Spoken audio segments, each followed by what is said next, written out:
Saudara, seorang narapidana kasus narkoba di Lapas Kelas 2B Maros, Sulawesi Selatan terpaksa dipindahkan ke dalam sel isolasi. Tindakan ini dilakukan petugas lapas lantaran narapidana itu ketahuan berkomunikasi dengan istri orang lain dengan menggunakan warung telepon di dalam lapas. Sejumlah barang milik narapidana terpaksa disita oleh petugas di Lapas Kelas 2B, Kabupaten Maros, Sulawesi Selatan.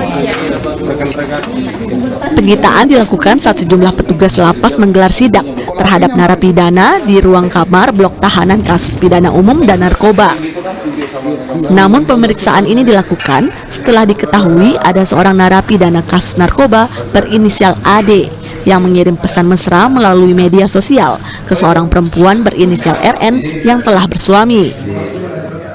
Kasus ini sendiri terbongkar saat suami RN melihat isi percakapan mesra istrinya dengan narapidana AD. Hal ini pun dilaporkan ke petugas lapas. Akibatnya napi tersebut sementara waktu dipindahkan ke ruang sel tahanan isolasi.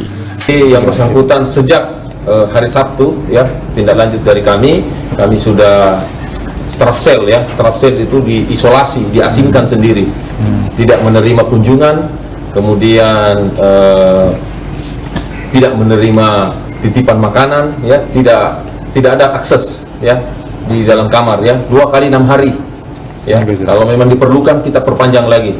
Dipastikan memang tidak ada handphone yang dipakai pada saat itu, Pak? Tidak ada, sejauh ini tidak ada. Artinya fasilitas di sini, Pak, ya? Fasilitas yang wartel Betul-betul penyalahgunaan wartel itu yang dimanfaatkan, ya. Jadi chatnya ini bukan chat, ya, dia masuk akun IG, ya, dia download masuk akun IG, chat. Dalam sidak ini petugas tidak menemukan adanya alat komunikasi milik narapidana. Namun sejumlah barang milik narapidana terpaksa disita karena dinilai berpotensi mengganggu keamanan di dalam lapas. Hamid Aziz, Kompas TV, Maros, Sulawesi Selatan.